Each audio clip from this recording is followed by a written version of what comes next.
एक शहर में एक भिखारी अपनी 18 वर्षीय गूंगी बेटी के साथ रहता था। वह मंदिर में बैठकर भीख मांगा करता था। वह खुद भी दिव्यांग था। उस शहर में एक व्यापारी था जो अपनी दुकान खोलने से पहले मंदिर आया करता था।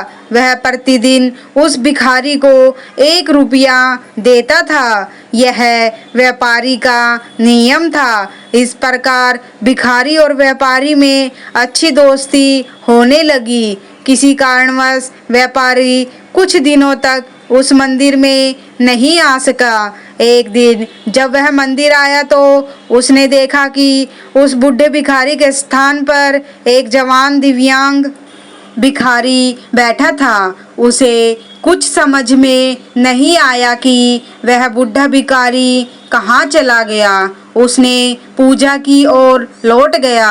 एक दिन व्यापारी की पत्नी ने अपने माता पिता से मिलने की इच्छा व्यक्त की। व्यापारी ने यात्रा की योजना बनाई। अगली सुबह व्यापारी और उसका परिवार पूजा करने के लिए मंदिर गए। उस व्यापारी ने उस भिखारी को वहां फिर नहीं पाया। उसके स्थान पर कोई और ही बैठा था। व्यापारी ने भिखारी को यहाँ वहाँ बहुत ढूंढा पर वह उसे नहीं मिला। फिर वे सभी मंदिर से चले गए। उन्होंने अपनी यात्रा शुरू की। एक चौराहे पर उस व्यापारी ने बूढ़े भिखारी को देखा।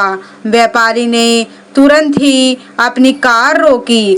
वह बूढ़ा भिखारी अब चौराहे पर बैठा भीख मांग रहा था। व्यापारी कार से उतरकर उसके पास गया। व्यापारी ने उस बूढ़े भिखारी से पूछा, बाबा, आप इतने दिनों से मंदिर क्यों नहीं आ रहे थे और आपकी जगह एक और भिखारी बैठा था, वो कौन था?